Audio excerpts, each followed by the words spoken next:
ওয়ালাকুম ফিহা মা তাশতাহি আনফুসুকুম ওয়ালাকুম ফিহা মা তাশতাহি আনফুসুকুম ওয়ালাকুম ফিহা মা তাদউন।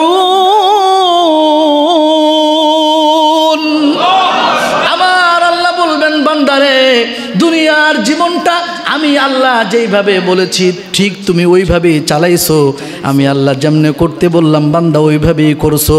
আমি আল্লাহ তাআলার মর্জি মতো তুমি চলছো।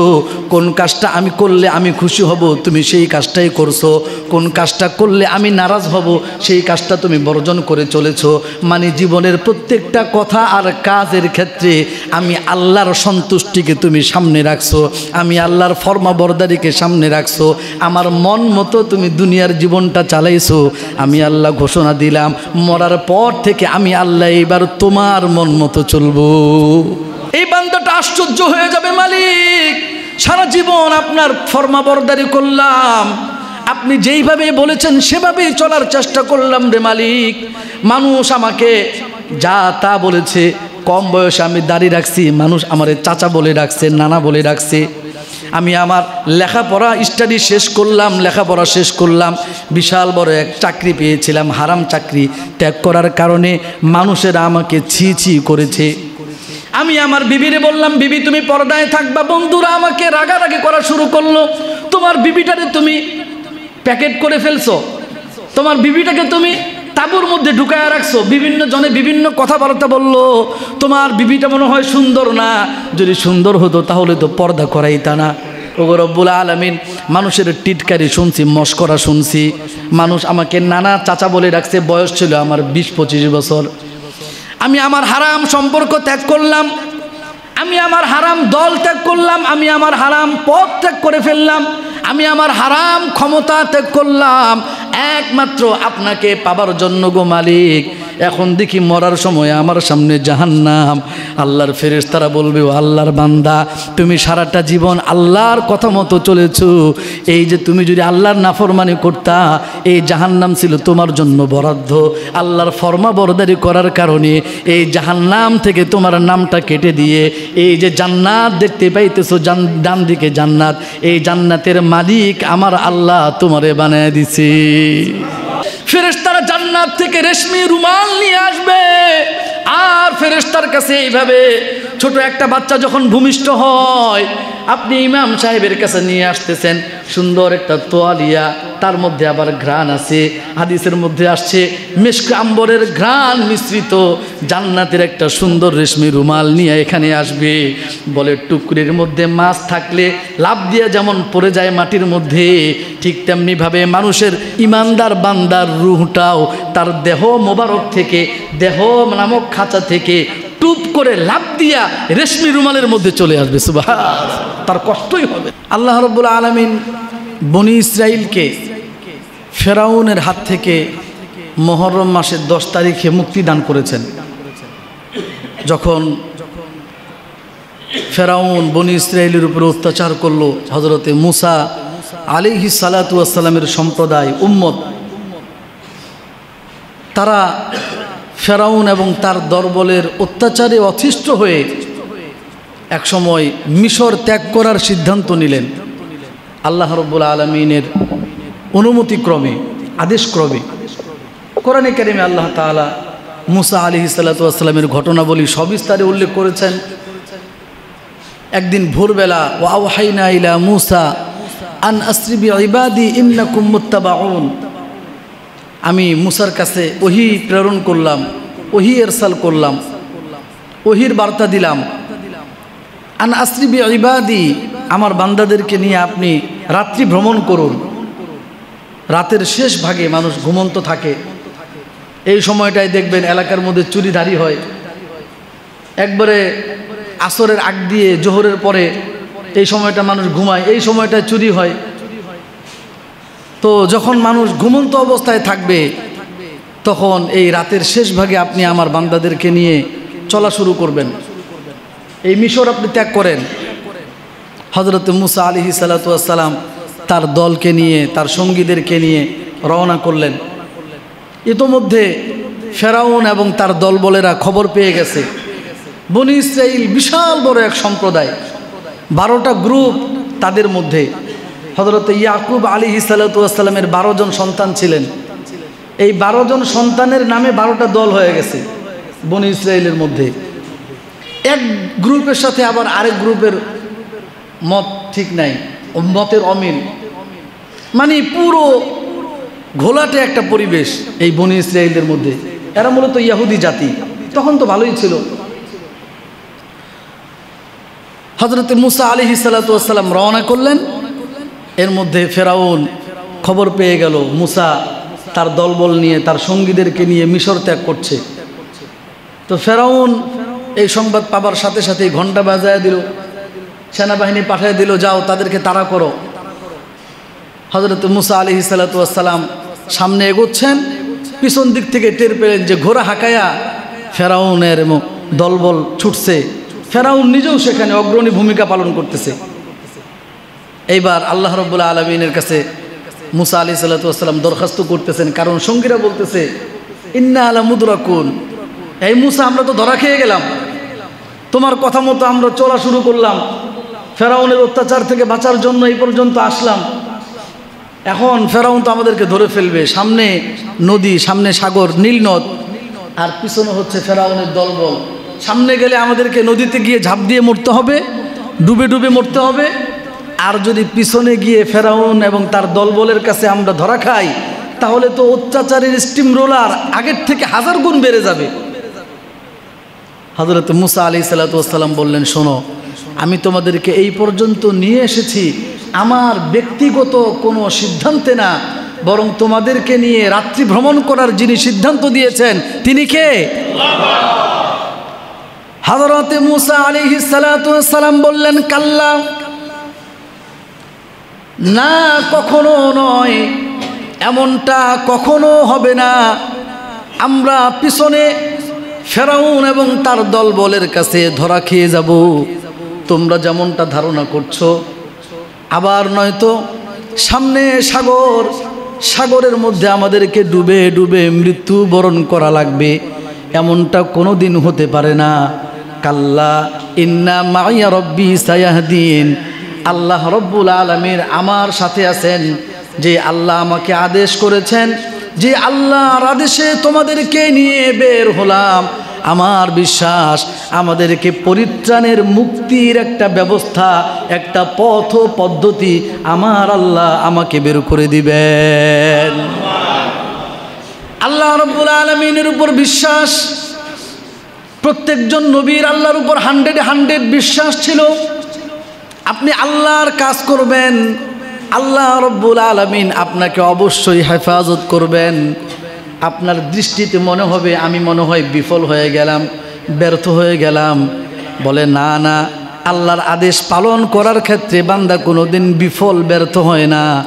আমার চোখে যেটাকে আমি ব্যর্থতা মনে করি, আমার আল্লাহ বলতেছেন ওইটার মধ্যেই আমি আল্লাহ সফলতা দান করেছি।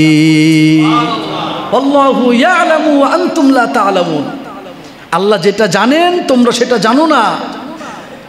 তোমরা যেটাকে কল্যাণকর মনে করো সেইটার মধ্যে অকল্যাণ থাকতে পারে, আবার তোমরা যেটাকে অকল্যাণ মনে করো সেটার মধ্যে কল্যাণের ফয়সালাও আল্লাহ রব্বুল আলামিন করতে পারেন। হযরতে মুসা আলাইহিস সালাতু ওয়াস সালামকে আল্লাহ রব্বুল আলামিন বললেন, মুসা, আপনার হাতের লাঠি দিয়া পানির উপরে আপনি আঘাত করেন। মুসা আলাইহিস সালাতু ওয়াস সালাম দ্বিতীয় কোনো প্রশ্ন করলেন না। হাতে থাকা লাঠি দিয়ে যখন সাগরের মধ্যে প্রহার করা শুরু করলো, আমার আল্লাহ কুদরতিভাবে 12টা রাস্তার ব্যবস্থা করে দিয়েছেন। একটা না, দুইটা না, 12টা রাস্তা। এটা দর্শন না, আমরা কল্পনা করতেছি বিষয়টা এমন না, এটা অতীতে ঘটছে, এটা ইতিহাস। ইতিহাস সাক্ষী। আল্লাহ রব্বুল আলামিনের আদেশে নীল নদের মধ্যে 12টা রাস্তা হয়ে গেল। বনি ইসরাইলের 12 দল, প্রত্যেক দলের জন্য নির্ধারিত রাস্তার ব্যবস্থা আল্লাহ রব্বুল আলামিন করে দিলেন। এইবার মুসা আলাইহিস সালাতু ওয়াস সালামের সম্প্রদায় 12 দল 12টা রাস্তা অনুসরণ করে তারা ওই পারে চলে গেলেন। আল্লাহ রব্বুল আলামিন তাদেরকে মুক্ত করে দিলেন। এইবার পিছন থেকে ফেরাউন এবং তার সম্প্রদায় বলা শুরু করলো, দেখো দেখো আমি তোমাদের খোদা, তোমাদের জন্য সাগরের মধ্যে রাস্তার ব্যবস্থা করে দিয়েছি, দেখো চলো, তাদেরকে ধরবার জন্য ব্যবস্থা করে দিয়েছে। বলেন নাউজুবিল্লাহ। আল্লাহ রব্বুল আলামিন বললেন, ও ফেরাউন, নাফরমানি করেছো, আমি রব্বুল আলামিনের কুদরত নিয়ে তুমি টিটকারি করেছো। জুলুমের একটা শেষ আছে, জুলুম কোনোদিন স্থায়ী হতে পারে না। জুলুম কোনোদিন স্থায়ী হতে পারে, একদিন না একদিন জুলুম স্থগিত হবেই, বন্ধ হবেই। এটাই চিরাচরিত নিয়ম, এটাই ইতিহাস, এটাই আল্লাহ রব্বুল আলামিনের আদত, আদাতুল্লাহ। আল্লাহ রব্বুল আলামিন বললেন, এই সাগর তুমি মিশে যাও। ফেরাউন এবং তার দলবল যখন মাঝপথে, সাগরের মাঝপথে যখন চলে গেছে, বিশাল বড় নীলনদ, আল্লাহ রব্বুল আলামিনের আদেশে ফেরাউন এবং তার দলবল পানির মধ্যে চুবায়ে চুবায়ে মরতেছে, ডুবে ডুবে মরতেছে। এমন সময়ে ফেরাউন আল্লাহর কাছে দোয়া করতেছে, আল্লাহ আমানতু বিল্লাযী আমানাত বিহি বানু ইসরাঈল, আমি ওই সত্তার উপরে ঈমান আনলাম যেই সত্তার উপরে ঈমান আনছে বনি ইসরাইল। আল্লাহর উপরে ঈমান আনতেছি এই কথা বলে না, বনি ইসরাইল যেই সত্তার উপরে ঈমান আনছে আমিও ওই সত্তার উপর ঈমান আনলাম। আন্নাহু ক্বালা আন্নাহু আমানতু বিল্লাযী আমানাত বিহি বানু ইসরাঈল, আমি ওই সত্তার উপরে ঈমান আনলাম যেই সত্তার উপরে বনি ইসরাইল ঈমান আনছে। আল্লাহ রাব্বুল আলামিন হযরতে জিবরিল আমিনের কাছে একটা চিরকুট লেখা ছিল, একটা কাগজ লেখা ছিল, ওইটার মধ্যে কোনো একটা ঘটনায়, এই ঘটনা বলতে গেলে এখন সময় চলে যাবে। ফেরাউন তো দিনের বেলা তার মানুষদের কাছে এসে বলতো, অনুসারীদের কাছে, প্রজাদের কাছে এসে বলতো, আমি হলাম তোমাদের খোদা। বলে আপনি যদি খোদা হন তাহলে আমাদের বৃষ্টির প্রয়োজন বৃষ্টি দেন, আমাদের রৌদ্রের প্রয়োজন রৌদ্র দেন। কিন্তু ফেরাউন তো জানতো আমি আসলে খোদা না, আমি হলাম দাবিদার, মিথ্যা দাবিদার। এইবার সে পাহাড়ের পাদদেশে গিয়ে, পাহাড়ের গুহার মধ্যে গিয়া আল্লাহ রব্বুল আলামিনের কাছে দোয়া করতো, আল্লাহ একমাত্র রব যে আপনি, আসমান জমিনের মালিক আপনি, রিজিক দাতা আপনি, মানুষের হায়াত আর মৌতের মালিক আপনি, আমি সব বিশ্বাস করি। মুসার রব আপনি, আমি সেটাও বিশ্বাস করি। আমি জানি আমি মিথ্যা দাবিদার, কিন্তু আমি আমার প্রজাদের কাছে মিথ্যুক হতে চাই না। তাদের পানির প্রয়োজন, পানির ব্যবস্থা করেন। পাহাড়ের গুহার মধ্যে ফেরাউনের মতো একটা কাফের আল্লাহ রব্বুল আলামিনের কাছে দোয়া করে, আর আমার আল্লাহ কাফেরের দোয়াও কবুল করতেছেন। সুবহানাল্লাহ। এইভাবে বৃষ্টি হয়।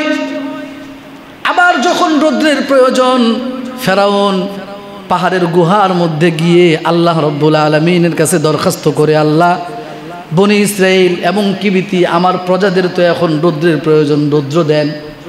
আল্লাহ রব্বুল আলামিন রৌদ্রের ফয়সালা করে দেন। এইভাবে যখন ওই পানির প্রয়োজন হয় গুহায় দৌড় দেয়, আবার যখন বৃষ্টির প্রয়োজন হয়, রৌদ্রের প্রয়োজন হয়, তখনও দৌড় দেয় গুহায়। আল্লাহ রব্বুল আলামিন একদিন, দুই দিন, তিন দিন দেখলেন, বান্দা তুমি আমারে রব বলে স্বীকার করতেছো, কিন্তু মুখ দিয়া তুমি সেটার স্বীকার করো না, মানুষের কাছে স্বীকার দাও না, বরং মানুষের কাছে নিজেরই তুমি রব বলে স্বীকার করো, রব বলে প্রকাশ করো, এবং আসমান থেকে বৃষ্টি বর্ষণের মালিক তুমি নিজেরে দাবি করো। তুমি কি ফিরবা না বান্দা? ফিরে না। আল্লাহ রব্বুল আলামিন মানুষের আকৃতি ধারণ করিয়ে হযরত জিবরিল আমিনকে পাঠালেন, যাও জিবরিল, একটা কাগজের টুকরা আর একটা কলম নিয়ে যাও, তার কাছে জিজ্ঞেস করো, যেই মনিব তার গোলামকে যা প্রয়োজন তাই দান করে, খাবারের প্রয়োজন হলে খাবার দেয়, ঘুমের প্রয়োজন হলে ঘুম দেয়, অসুস্থ হলে তারে সুস্থতা দেয়, যা কিছুর দরকার সব কিছু দেয়, এমন মনিবের যদি গোলাম অবাধ্য হয়, এই অবাধ্য গোলামের শাস্তি কি হতে পারে? এটা তার কাছ থেকে জিজ্ঞেস করো তো। এইবার সে তো মনে করছে আমার প্রজা। ফেরাউন বলল, এমন গোলাম যে গোলামকে তার মনিব এত এত নিয়ামত দেয়, চাওয়ার আগেই দিয়ে দেয়, এমন মনিব তো পৃথিবীতে নাই, থাকার কথা না। বলে যদি থাকে চাওয়ার আগ দিয়া সব দিয়া দেয়। বলে এমন গোলাম যে তার মনিবের কাছ থেকে চাওয়ার আগ দিয়াই পাওয়া যায়, অথবা চাওয়ার সাথে সাথেই পেয়ে যায়, এই গোলাম যদি মনিবের অবাধ্য হয়, তাহলে আমি ফেরাউন সিদ্ধান্ত দিলাম, ফয়সালা দিলাম, এই লোকটাকে নীল নদের মধ্যে ডুবায়া ডুবায়া তার মৃত্যু নিশ্চিত করতে হবে। এই ফায়সালা কে করছিল? ফেরাউন করে রাখছে। বলতেছে তাহলে একটু চিরকুটটার মধ্যে লেখে স্বাক্ষর করে দেন। স্বাক্ষর করে দিছে। এইবার আল্লাহ রাব্বুল আলামিন যেদিন ফেরাউন এবং তার দলবলকে নীল নদীর মধ্যে চুবায়া চুবায়া যখন মৃত্যু নিশ্চিত করতেছেন, আল্লাহ রাব্বুল আলামিন ঘোষণা করলেন, হাত্তা ইদা আদরাকাহুল মাউত গরাকু, হাত্তা ইদা আদরাকাহুল গরাকু ক্বালা আমানতু আন্নাহু লা ইলাহা ইল্লা হুয়া আমানাত বিহি বানু ইসরাঈল। আমি ওই রবের উপরে ঈমান আনলাম, আন্নাহু লা ইলাহা ইল্লাল্লাযী আমানাত বিহি বানু ইসরাঈল। ওই ব্যক্তি ছাড়া আর কোনো ইলাহ নাই, যেই ব্যক্তির উপরে, যেই সত্তার উপরে বনী ইসরাঈলেরা ঈমান আনছে। এই কথা বলে আল্লাহ রাব্বুল আলামিনের উপর ঈমান আনতে চাইছিল। আমার আল্লাহ বলতেছেন, জিবরিল নীল নদের তলদেশ থেকে কাদা নিয়া তার মুখের মধ্যে আটকায় দাও।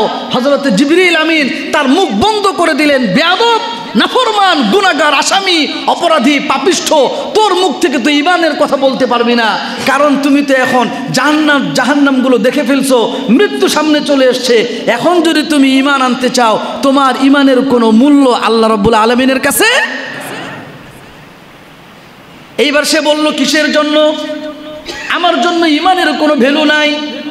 আল্লাহ রাব্বুল আলামিন কোরআনে কারিমে বলেছেন, ফালাম ইয়ানফাউ ঈমানুহুম লাম্মা রাউ বাসানা।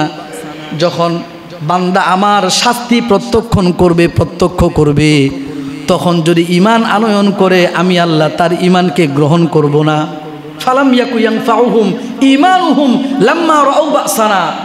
মানুষের যখন গড়গড়া চলে আসে, যখন মৃত্যুর ফেরেশতা চলে আসে, মালাকুল মাউত যখন চলে আসে, তখন তার সামনে জান্নাত জাহান্নামের দৃশ্যগুলো ভেসে ওঠে।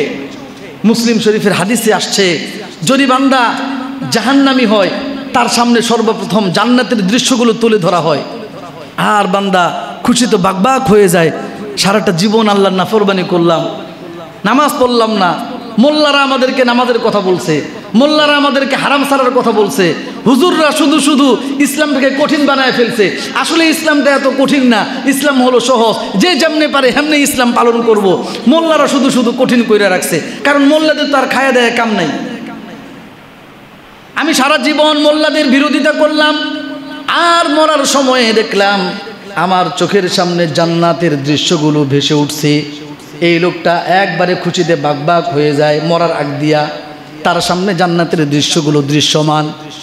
এবার ফেরেশতারা তার গালের মধ্যে চপেট আঘাত করে থাপ্পড় মাইরা বলে, বেয়াদব, এই হারামখোর, তুমি হারাম খাইছো, সারা জীবন আল্লাহর নাফরমানি করেছো।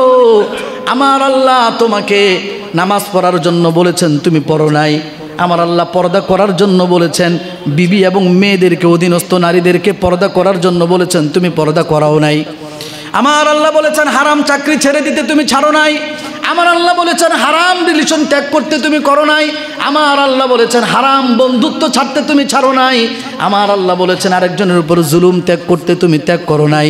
আমার আল্লাহ হারাম নারীদেরকে দেখতে নিষেধ করেছেন, তুমি করো নাই। সারাটা জীবন আল্লাহ যেটা বলেছেন সেটার বিরোধিতা করছো। তুমি যদি আল্লাহর কথা মতো চলতা, আমার আল্লাহ তোমার জন্য এই জান্নাতের বরাদ্দ রাখছিলেন। এই জান্নাতটা তোমার জন্য ছিল। এই জান্নাত থেকে তোমার নামটা কেটে দিয়া, ওই যে দেখো বাম পাশে জাহান্নাম, আর সাথে সাথে জাহান্নামের দরজা উন্মুক্ত হয়ে যাবে। জাহান্নাম থেকে গরম তাপ উত্তাপ তার দিকে আসা শুরু হবে। মনে হয় যেন তার চেহারাগুলো ঝলসে যাচ্ছে। এই লোকটা একবারে বিগড়ে যাবে, তার মনটা মলিন হয়ে যাবে, সে কান্নাকাটি করা শুরু করবে। এইবার বলবে, তুমি যে নাফরমানি করছো, ওই জান্নাত থেকে তোমার নামটা কেটে দিয়ে আমার আল্লাহ এই জাহান্নামটাকে তোমার জন্য বরাদ্দ করে রাখছে। বলে নাউজুবিল্লাহ। এই লোকটার রূহ বের হইতে চাবে না। আল্লাহ রাব্বুল আলামিন কোরআনে কারিমে বলেছেন, যখন ফেরেশতারা দেখবে তার রূহটা বের হয় না, বের হইতে চায় না, কারণ এই রূহ বের হওয়ার সাথে সাথেই চলে যাবে সিজ্জিনে। এই লোকটার রূহ বের হইতেছে না। এবার ফেরেশতারা তার হাতের আঙ্গুলের একবারে গোড়া থেকে আগা থেকে পিটাইতেই থাকবে, তার রূহটাকে বের করবে। হাদিসের মধ্যে আসছে, একটা জীবন্ত পশুকে তার চামড়া ছিলে ফেললে যেই পরিমাণ কষ্ট হয়, তার থেকেও 1000 গুণ বেশি কষ্ট দিয়া পিটাতে পিটাতে আঙ্গুলের মাথা থেকে পিটানো শুরু করবে, হাতের আঙ্গুলের মাথা থেকে, পায়ের আঙ্গুলের মাথা থেকে পিটানো শুরু করবে। পিটাতে পিটাতে এই লোকটার রূহকে তার পায়খানার রাস্তা দিয়ে বের করবে। আর যদি বান্দা জান্নাতি হয়, তার সামনে জান্নাতের দৃশ্যগুলো দৃশ্যমান, জাহান্নামের দৃশ্যগুলো দৃশ্যমান হবে। এই বান্দাটা আশ্চর্য হয়ে যাবে, মালিক সারা জীবন আপনার ফরমাবরদারি করলাম, আপনি যেইভাবে বলেছেন সেভাবেই চলার চেষ্টা করলাম রে মালিক। মানুষ আমাকে যা তা বলেছে, কম বয়সে আমি দাড়ি রাখছি, মানুষ আমারে চাচা বলে ডাকছে, নানা বলে ডাকছে। আমি আমার লেখাপড়া স্টাডি শেষ করলাম, লেখাপড়া শেষ করলাম, বিশাল বড় এক চাকরি পেয়েছিলাম, হারাম চাকরি ত্যাগ করার কারণে মানুষেরা আমাকে ছি ছি করেছে। আমি আমার বিবিরে বললাম, বিবি তুমি পর্দায় থাকবা, বন্ধুরা আমাকে রাগারাগি করা শুরু করলো, তোমার বিবিটারে তুমি প্যাকেট করে ফেলছো, তোমার বিবিটাকে তুমি তাঁবুর মধ্যে ঢুকায় রাখছো, বিভিন্ন জনে বিভিন্ন কথাবার্তা বললো, তোমার বিবিটা মনে হয় সুন্দর না, যদি সুন্দর হতো তাহলে তো পর্দা করাইতা না। এমন কথা বলে কি বলে না?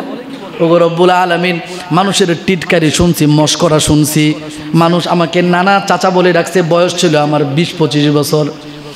আমি আমার হারাম সম্পর্ক ত্যাগ করলাম, আমি আমার হারাম দল ত্যাগ করলাম, আমি আমার হারাম পথ ত্যাগ করে ফেললাম, আমি আমার হারাম ক্ষমতা ত্যাগ করলাম একমাত্র আপনাকে পাবার জন্য গো মালিক। এখন দেখি মরার সময় আমার সামনে জাহান্নাম। আল্লাহর ফেরেশতারা বলবে, ও আল্লাহর বান্দা, তুমি সারাটা জীবন আল্লাহর কথা মতো চলেছো, এই যে তুমি যদি আল্লাহর নাফরমানি করতা, এই জাহান্নাম ছিল তোমার জন্য বরাদ্দ। আল্লাহর ফরমাবরদারি করার কারণে এই জাহান্নাম থেকে তোমার নামটা কেটে দিয়ে এই যে জান্নাত দেখতে পাইতেছো, ডান দিকে জান্নাত, এই জান্নাতের মালিক আমার আল্লাহ তোমারে বানায় দিছে। আল্লাহু আকবার। এই বান্দার রূহটা হাদিসের মধ্যে আসছে, ফেরেশতারা জান্নাত থেকে রেশমি রুমাল নিয়ে আসবে, আর ফেরেশতার কাছে এইভাবে ছোট একটা বাচ্চা যখন ভূমিষ্ঠ হয়, আপনি ইমাম সাহেবের কাছে নিয়ে আসতেছেন সুন্দর একটা তোয়ালিয়া, তার মধ্যে আবার ঘ্রাণ আছে। হাদিসের মধ্যে আসছে মিশক আম্বরের ঘ্রাণ মিশ্রিত জান্নাতের একটা সুন্দর রেশমি রুমাল নিয়ে এখানে আসবে। বলে টুকরির মধ্যে মাছ থাকলে লাভ দিয়ে যেমন পড়ে যায় মাটির মধ্যে, ঠিক তেমনিভাবে মানুষের ইমানদার বান্দার রূহটাও তার দেহ মোবারক থেকে, দেহ নামক খাঁচা থেকে টুপ করে লাভ দিয়া রেশমি রুমালের মধ্যে চলে আসবে। সুবহান, তার কষ্টই হবে না। এইবার ফেরেশতারা এই রুমালটা নিয়ে চলে যাবে ইল্লিয়িন নামক জায়গায়। এটা আল্লাহর ফরমাবরদার বান্দা, অনেক কষ্ট করেছে দুনিয়াতে। এবার আমার আল্লাহ ঘোষণা করবেন, ওয়ালাকুম ফিহা মা তাশতাহি আনফুসুকুম ওয়ালাকুম ফিহা মা তাশতাহি আনফুসুকুম ওয়ালাকুম ফিহা মা তাদউন। আমার আল্লাহ বলবেন, বান্দারে দুনিয়ার জীবনটা আমি আল্লাহ যেইভাবে বলেছি ঠিক তুমি ওইভাবেই চালাইছো, আমি আল্লাহ যেমনে করতে বললাম বান্দা ওইভাবেই করছো, আমি আল্লাহ তাআলার মর্জি মতো তুমি চলছো। কোন কাজটা আমি করলে আমি খুশি হব তুমি সেই কাজটাই করছো, কোন কাজটা করলে আমি নারাজ হব সেই কাজটা তুমি বর্জন করে চলেছো। মানে জীবনের প্রত্যেকটা কথা আর কাজের ক্ষেত্রে আমি আল্লাহর সন্তুষ্টিকে তুমি সামনে রাখছো, আমি আল্লাহর ফরমাবরদারিকে সামনে রাখছো, আমার মন মতো তুমি দুনিয়ার জীবনটা চালাইছো।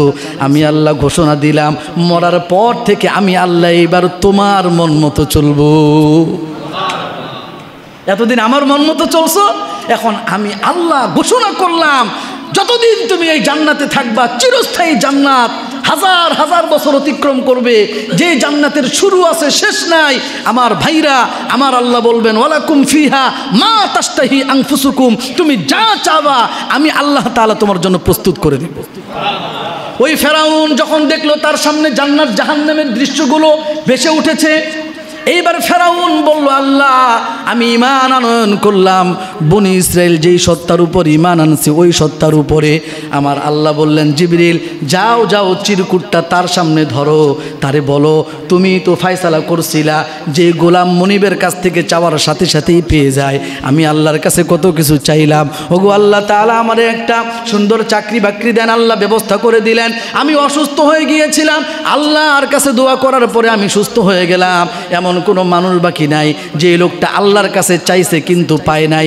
জীবনে এমন অনেক ঘটনা আছে, আপনি চাইছেন আর আল্লাহ আপনাকে দিয়ে দিছে, এমনও ঘটনা আছে আমার আল্লাহর কাছে আপনি চান নাই কিন্তু আমার আল্লাহ চাওয়া ছাড়াই আপনাকে দিয়েছে। ঠিক কি ঠিক না বলেন? আছে না নাই বলেন? এমন ঘটনা আছে না নাই? এক নম্বর ঘটনা হলো আল্লাহ রাব্বুল আলামিন চাইলে আমাদেরকে হাইওয়ান জানোয়ার বানাতে পারতেন, কুকুর শিগাল বানাতে পারতেন। আমরা তো আল্লাহর কাছে বলি নাই, আল্লাহ গো আপনি আমাদেরকে মানুষ বানান। আল্লাহ রাব্বুল আলামিন বললেন তার সামনে চিরকুট ধরে রাখো। যেই গোলাম আল্লাহর, যেই গোলাম মনিবের কাছে চায় নাই কিন্তু পেয়ে যায়, আবার চাওয়ার পরেও পেয়ে যায়, এই মনিবের যদি অবাধ্য হয়ে যায় গোলামের শাস্তি কি হবে? তো তুমি তো লিখে দিছিলে এমন এমন গোলামের অবাধ্য গোলামের শাস্তি হলো নীল নদের মধ্যে ডুবায়া ডুবায়া মারা। সারাটা জীবন তুমি আল্লাহর নাফরমানি করছো। তুমি দেখছো আসমান থেকে বৃষ্টি বর্ষণের মালিক আল্লাহ, তুমি দেখছো সূর্য উদিত করার মালিক আল্লাহ, তুমি দেখছো নীল নদের মধ্যে পানির প্রবাহ জারি করার মালিক হচ্ছে আল্লাহ। এরপরেও তুমি আল্লাহর উপর ঈমান আনয়ন করো নাই। এখন তোমার শাস্তি হলো এই নীল নদের মধ্যে ডুবায়া ডুবায়া তোমাকে মৃত্যু নিশ্চিত করা। এইবার সে মৃত্যুবরণ করল। তাহলে এই দিনটা ছিল মুহররমের 10 তারিখ, আশুরা মুহররমের 10 তারিখ। আল্লাহ রাব্বুল আলামিন রাসূলুল্লাহ সাল্লাল্লাহু আলাইহি ওয়াসাল্লাম যখন মক্কা থেকে মদিনায় আগমন করলেন, লাম্মা কাদিবা রাসূলুল্লাহ সাল্লাল্লাহু আলাইহি ওয়াসাল্লাম আল মাদিনাতা, যখন মদিনায় গেলেন তখন ইহুদিদেরকে দেখলেন এরা একটা দিন রোজা রাখে, আশুরার দিন রোজা রাখতেছে। আল্লাহ রাসূল সাল্লাল্লাহু আলাইহি ওয়াসাল্লাম বললেন, তোমরা এই দিনটায় কিসের জন্য রোজা রাখো? এইবার বনি ইসরাইল ইয়াহুদিরা, মদিনার ইয়াহুদিরা বলল, আনজাল্লাহু ফিহি মূসা ওয়া কওমাহু ওয়া আগরাকা ফিরআউনা ওয়া কওমাহু। আল্লাহ রাব্বুল আলামিন এই আশুরার দিবসে, আশুরার দিনে মূসা এবং তার সঙ্গীদেরকে মুক্তি দান করেছেন, পরিত্রাণ দান করেছেন ফেরাউনের দলবল থেকে। আর ফেরাউন এবং তার সঙ্গীদেরকে, সম্প্রদায়কে আল্লাহ রাব্বুল আলামিন ডুবায়া ডুবায়া মারছেন যেই দিনটায়। ওই দিনটা হলো আজকের দিন মুহররমের 10 তারিখ। এই জন্য আমরা শুকরিয়াতান, যেহেতু মুসা আলাইহিস সালামের উম্মত আমরা নিজেদেরকে দাবি করি আমরা উম্মত, সুতরাং শুকরিয়াতান আমরা এইটা রোজা রাখি। আল্লাহ রাব্বুল আলামিন মুসা এবং তার সম্প্রদায় আমাদের বাপদাদাদেরকে এই দিনে পরিত্রাণ দান করেছেন। এবার হযরতে রাসূলুল্লাহ সাল্লাল্লাহু আলাইহি ওয়াসাল্লাম বললেন, শোনো, তোমাদের সম্পর্ক মুসা আলাইহিস সালাতু ওয়াস সালামের সাথে যেই পরিমাণ আছে, কারণ মুসা আলাইহিস সালাম আল্লাহর কথা শুনতেন, আল্লাহর কথা মানতেন, তিনি ছিলেন আল্লাহর রসুল, তার সম্প্রদায়কে তিনি আল্লাহর কথা বলাতেন। সুতরাং আমাদের সম্পর্ক তোমাদের চাইতেও মুসার সাথে আরও বেশি পরিমাণে। তোমরা তো মুসার সাথে সম্পর্ক রাখো কারণ তোমাদের সম্প্রদায়কে উনি মুক্তি দিয়েছেন সেটা, কিন্তু আমার সম্পর্ক হলো আমি একজন রসুল, মুসা আলাইহিস সালাতু ওয়াস সালাম একজন রসুল। তিনি যেই পথের দিকে ডাকতেন আমি ওই পথের দিকে ডাকি। তার সঙ্গীরা যে পরিমাণ মর্যাদা আল্লাহর কাছে রাখতো, আমার সঙ্গীদের মর্যাদাও আল্লাহ রাব্বুল আলামিনের কাছে ওই পরিমাণ আছে। সুতরাং তোমরা যদি শুকরিয়াতান মুহররমের 10 তারিখে রোজা রাখতে পারো, আমি মুহাম্মদ এবং আমার সঙ্গীরাও এই মুহররমের 10 তারিখে আগামী থেকে রোজা রাখবে। সুবহানাল্লাহ। রাসূলুল্লাহ সাল্লাল্লাহু আলাইহি ওয়াসাল্লাম এই মুহররমের 10 তারিখকে গুরুত্ব দিতেন রোজা রাখার জন্য। এই দিনে এই ঐতিহাসিক ঘটনা ঘটছে, কিন্তু আমাদের সমাজে আরও কিছু ঘটনা বানায় বলে। কি বলে? হযরতে ইউসুফ আলাইহিস সালাতু ওয়াস সালাম মুহররমের 10 তারিখে জেলখানা থেকে মুক্তি পাইছে। হযরতে ইয়াকুব আলাইহিস সালাতু ওয়াস সালাম দৃষ্টিশক্তি ফিরে পেয়েছেন। হযরতে ইউনুস আলাইহিস সালাতু ওয়াস সালাম মাছের পেট থেকে মুক্তি পাইছেন। হযরতে জাকারিয়া আলাইহিস সালাতু ওয়াস সালামকে মুক্তি দেওয়া হয়েছে। এইভাবে হযরতে ইদ্রিস আলাইহিস সালাতু ওয়াস সালামকে আসমানে তুলে নেওয়া হয়েছে। বিভিন্ন ঘটনা ঘটে, এমনকি এই দিনেই কিয়ামত হবে এমন কথা আমাদের সমাজে আছে না নাই? বলে এই দিনেই কিয়ামত হবে। এই সকল কথার কোনো ভিত্তি, কোনো সূত্র কোরআন হাদিসের মধ্যে নেই, এগুলো বানোয়াট। যতটুকুন আছে আমরা অতটুকুনকে সমর্থন করি। আরেকটা বিষয় আছে, মুহররমের 10 তারিখে কারবালার ময়দানে হযরতে হুসাইন রাদিয়াল্লাহু আনহুর শাহাদাত। কারবালার প্রান্তরে খুব মর্মান্তিকভাবে হযরতে হুসাইন রাদিয়াল্লাহু আনহু শাহাদাত বরণ করেছেন। আহলে বাইতের ব্যাপারে আমাদের সুধারণা, আহলে বাইতকে সম্মান করার জন্য হাদিসের মধ্যে এসছে। এই জন্য আহলে বাইতের উপরে যদি জুলুম নির্যাতন হয়, শুধু হযরত হুসাইন রাদিয়াল্লাহু আনহুর উপরে জুলুম হয়েছে তা তো না, বরং আহলে বাইতের প্রত্যেকটা সদস্যের উপরে জুলুম হয়েছে, নির্যাতনের শিকার তারা হয়েছেন। আমরা সবার ব্যাপারে সমবেদনা জ্ঞাপন করি। আল্লাহ রাব্বুল আলামিন তাদেরকে জান্নাতের সুউচ্চ মাকাম দান করেন বলে আমিন। কিন্তু এইটার জন্য তাজিয়া মিছিল বের করা, র্যালি বের করা, শোকগাথা পাঠ করা, শোক মিছিল বের করা, এরপরে নিজের শরীরকে রক্তাক্ত করা, যেটা শিয়ারা করে থাকে, এগুলোকে সমর্থন করা হারাম, এগুলোকে পছন্দ করা হারাম, এগুলোতে অংশগ্রহণ করাও হারাম। কারণ এই গাল দেখবেন, এই শিয়ারা গালের মধ্যে চপেটাঘাত করতে থাকে, এরপরে অনেক লোহানিয়া শরীরকে ক্ষতবিক্ষত করতে থাকে। এই শরীর আমাদের কাছে আল্লাহর পক্ষ থেকে আমানত। আল্লাহ রাসূল সাল্লাল্লাহু আলাইহি সাল্লাম বলেছেন, তুমি কোনো একটা ব্যথায় ব্যথিত হয়ে কান্না করতে পারো, কিন্তু এই কারণে তুমি তোমার শরীরকে কষ্ট দিতে পারো না, তুমি চাপড়াইতে পারো না, বুক থাপড়াইতে পারো না। বুকের কি দোষ? গালের কি দোষ? গালের তো কোনো দোষ নাই, তুমি যে গালকে আঘাত করতেছো। এরপরে অনেকে আছে কপাল মাটির মধ্যে ঠেকাইতে থাকে, এটা কেন হয়ে গেল, কেন হচ্ছে, সে অসন্তুষ্ট। না, সবই আল্লাহ রাব্বুল আলামিনের ফায়সালায়।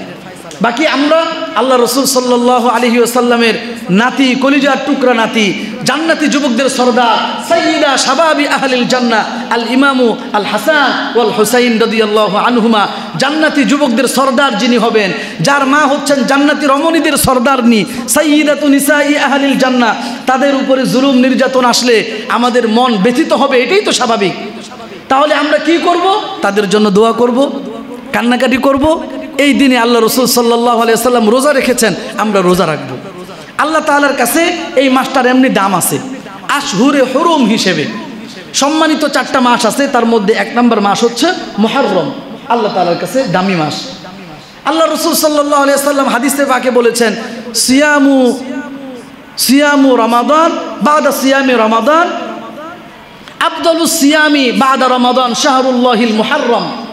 রমজান মাসের পরে যেই মাসে রোজা রাখা সবচাইতে শ্রেষ্ঠ, সবচাইতে উত্তম, সেটা হলো মুহররম মাসে রোজা রাখা। সুবহানাল্লাহ। আব্দুল্লাহ ইবনে আব্বাস রাদিয়াল্লাহু তাআলা আনহুমা বলেছেন, মা রাআইতু রাসূলুল্লাহি সাল্লাল্লাহু আলাইহি ওয়াসাল্লাম ইয়াতাহাররা সিয়ামা ইয়াউমিন ফাদ্দালাহু আলা গায়রিহি ইল্লা হাদাল ইয়াউম ইয়াউম আশুরা ওয়া হাদা আশ-শাহর ইয়ানি রমাদান, শাহর রমাদান।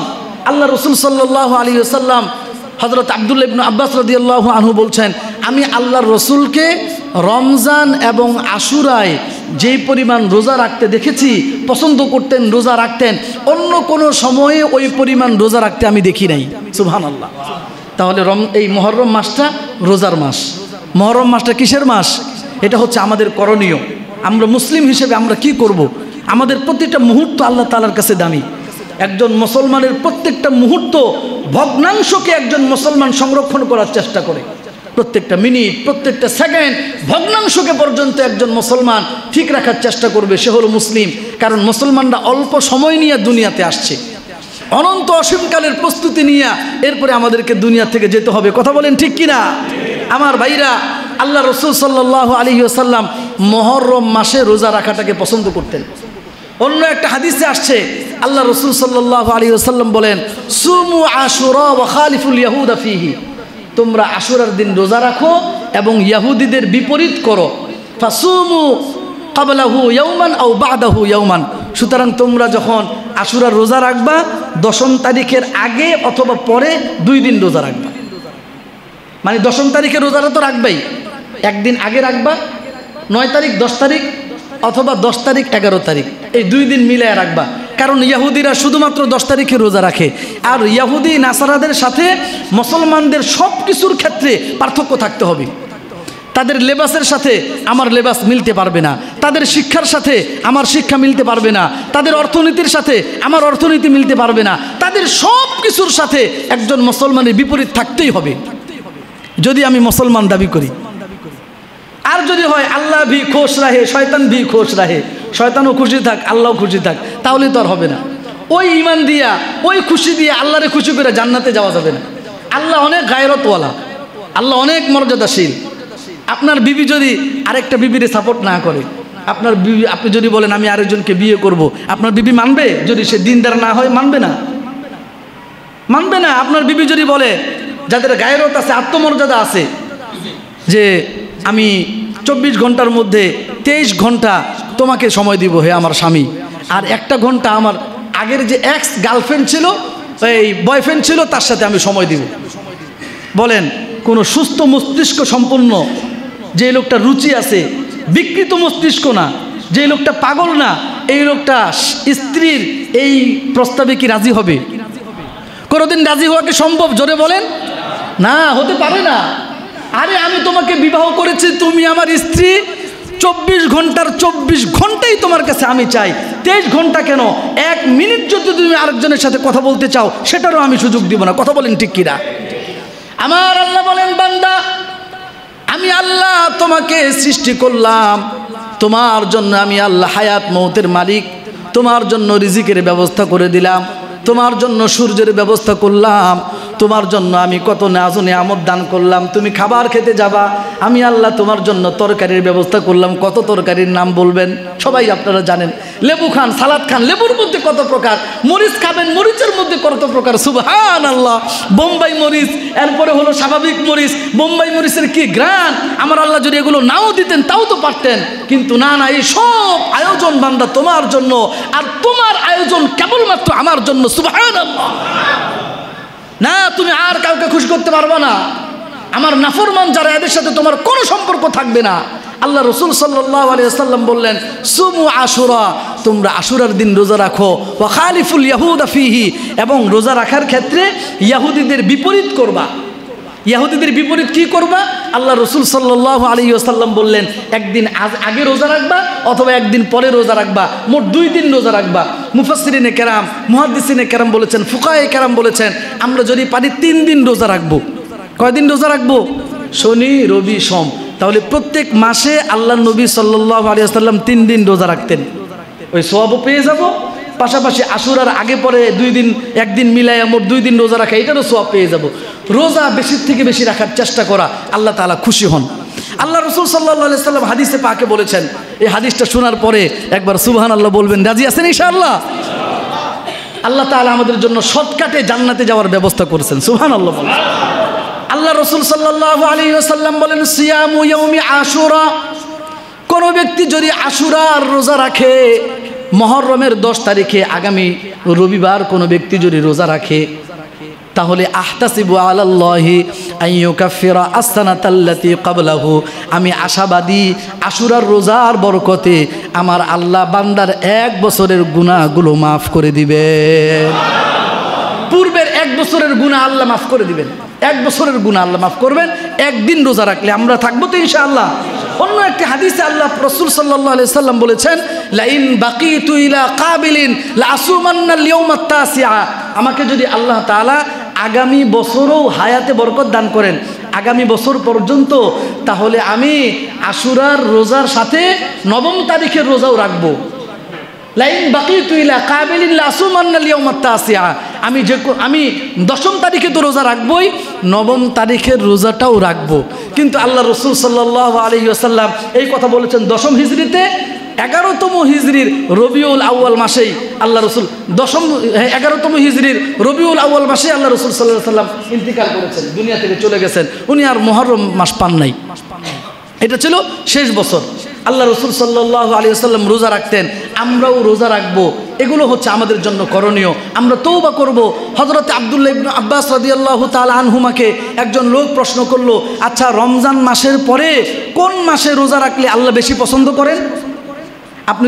আপনি তো রাইসুল মুফাসসিরিন, আপনি হলেন গোটা বিশ্বের যত মুফাসসির আছে সবার হেড, আপনি হলেন হেড, আপনার উপরে আর কেউ নাই। আপনি বলেন তো কোন দিন রোজা রাখাটা, কোন মাসে রোজা রাখাটা আল্লাহ তাআলা বেশি পছন্দ করেন? বলে, শোনো, তুমি আমাকে যেই প্রশ্নটা করছো হুবহু এই প্রশ্নটা আমি রাসূলুল্লাহর দরবারে উপস্থিত ছিলাম, অন্য একজন লোক রাসূলুল্লাহর কাছে জানতে চাইছিল রমজান মাসের পরে আর কোন মাসে রোজা রাখলে আল্লাহ বেশি পছন্দ করেন। সুবহানাল্লাহ বলেন। সাহাবায়ে কেরামের কি প্রশ্ন দেখছেন? আর আমরা একজন আলেমের সাথে বসলে কি আলোচনা করি? আমাদের আলোচনার ঢংটা কি একটু মিলান তো? সাহাবায়ে কেরাম রাসূলুল্লাহ সাল্লাল্লাহু আলাইহি সাল্লামের সাথে থাকলে কিভাবে জান্নাতের কাজ করবেন, হুজুর কোন আমলটা করলে জান্নাতে যাওয়া যাবে? এক সাহাবী, কিছু সাহাবী, গরিব সাহাবী সুবহানাল্লাহ সুবহানাল্লাহ বলা শুরু করলো। মানে এই সাহাবীরা রাসূলুল্লাহর কাছে গেছে, বলে ইয়া রাসূলুল্লাহ, যারা ধনী সাহাবী এরা তো দান করে, এরা তো জিহাদে অংশগ্রহণ করে, এদের ঘোড়া আছে, এরা তো আমাদের থেকে আগায় যাবে জান্নাতে, আমাদের জন্য আমল শিখাইয়া দেন। আল্লাহ রসুল সাল্লাল্লাহু আলাইহি ওয়াসাল্লাম বললেন, ফরজ নামাজের পরে সুবহানাল্লাহ 33 বার, আলহামদুলিল্লাহ 33 বার, আল্লাহু আকবার 34 বার পড়ো। ওই ধনী সাহাবীরা বাড়তি আমল করে যেই পরিমাণ সওয়াব পাবে, আমার আল্লাহ তোমাদেরকে সমপরিমাণ সওয়াব দান করবেন। এইবার গরিব সাহাবী যারা আছেন তারা সুবহানাল্লাহ সুবহানাল্লাহ বলা শুরু করলো। আর যারা ধনী সাহাবী আছে তারা চিন্তা করলেন, কি ব্যাপার, গরিবরা এইভাবে সুবহানাল্লাহ সুবহানাল্লাহ বলে কেন? তারাও বুঝতে পারলো আল্লাহ রসুল সাল্লাল্লাহু আলাইহি ওয়াসাল্লামের কাছ থেকে তারা আমল জানার পরে রাসূলুল্লাহ আমল শিখাইয়া দিয়েছেন। এইবার ধনী সাহাবীরাও সুবহানাল্লাহ সুবহানাল্লাহ বলা শুরু করছে। গরিব সাহাবীরা বলতেছে, ইয়া রাসূলুল্লাহ, ধনীরা তো যাই না গেল, এরা তো আবার আমাদের অগ্রগামী হয়ে যাবে। আল্লাহ রসুল সাল্লাল্লাহু আলাইহি ওয়াসাল্লাম বললেন, শোনো, আল্লাহ তাআলা যাকে পছন্দ করেন তাকে মাল দিয়া, ওই মাল দিয়ে জান্নাত কামাই করার তৌফিক দান করেন। যালিকা ফাদলুল্লাহি ইউতিহি মান ইয়াশা, এটা আল্লাহ তাআলার দয়া, আল্লাহ তাআলা যাকে ইচ্ছা তাকে দান করেন, এখানে আমার কোনো হাত নাই। সুবহানাল্লাহ। আমার ভাইরা তো বলতেছিলাম, সাহাবায়ে কেরাম আল্লাহ রসুলের কাছে গিয়ে জানতে চাইতেন, ওগো আল্লাহ রসুল, রমজানের পরে আর কোন মাসে রোজা রাখলে আপনি, হ্যাঁ, আল্লাহ রসুল বেশি পছন্দ করে, আল্লাহ বেশি পছন্দ করে, আর আমরা রমজান মাস আসলে কেমনে তাড়াতাড়ি করে সারা যায় এই চিন্তায় থাকি। তাহলে পার্থক্য হলো, তাদের সামনে জান্নাত ছিল, আমাদের সামনে আছে দুনিয়া। তারা দুনিয়ার চিন্তা করতো না, জান্নাতের চিন্তা করতো। আর আমরা জান্নাতের চিন্তা সারাদিনে মনেই আসে না, শুধু দুনিয়া দুনিয়া দুনিয়া। হাত্তাকে যখন একজন আলেমের শরণাপন্ন হই তখনও দুনিয়ায় চিন্তা করি, তখনও কয়টা বাড়ি আছে, কয়টা গাড়ি আছে, কোন জায়গায় ছেলেটারে পাঠাইছে, কোন ডিপার্টমেন্টে সে চাকরি করে, এই আবল তাবল কথা। একজন আলেমের সাথে বসে আপনি দুনিয়া নিয়ে আলোচনা করেন, এখানে মাসালা জিজ্ঞেস করেন, কত মাসালা আপনি ভুল পড়তেছেন, সূরা ফাতিহাটা ঠিক নাই, 5 মিনিট সময় পেয়েছেন, একজন আলেমের শরণাপন্ন হয়েছেন, সোহবত নিছেন, ইমাম সাহেব বসে আছে, আপনি সূরা ফাতিহা ঠিক করেন না? আরে সূরা ফাতিহা ঠিক করলে 7টা আয়াত আছে, 7 তলা বাড়ির মালিক আমার আল্লাহ জান্নাতে আপনাকে বানিয়ে দিবেন। আর সূরা ফাতিহা পড়া আপনি যদি ভুল পড়েন, নামাজও তো ঠিক থাকবে না। আমার ভাইরা, আল্লাহ রসুল সাল্লাল্লাহু আলাইহি ওয়াসাল্লাম তখন ওই সাহাবীকে বললেন, রমজান মাসের পরে মুহররম মাসে তুমি যদি রোজা রাখো, আল্লাহ রাব্বুল আলামিনের কাছে অনেক সম্মানিত মাস মুহররম মাস। এই মাসের একটা দিন এমন আছে যেই দিন আল্লাহ তাআলা একটা সম্প্রদায়ের তওবাকে কবুল করছেন। ওই দিন যদি তুমিও আল্লাহর কাছে তওবা করতে পারো, আমার আল্লাহ তোমার তওবাও কবুল করবেন। ওইটা হলো মুহররমের 10 তারিখ। আমরা ধরে নিতে পারি এই দিনে হযরতে মুসা আলাইহিস সালামের সম্প্রদায়ের তওবা আল্লাহ তাআলা কবুল করছেন। তো এই জন্য আমরা ইনশাআল্লাহ মুহররম মাসটাকে এইভাবে রোজা রাখার মধ্য দিয়া, তওবা ইস্তেগফারের মধ্য দিয়ে আমরা কাটানোর চেষ্টা করব। রাজি আছে তো ইনশাআল্লাহ?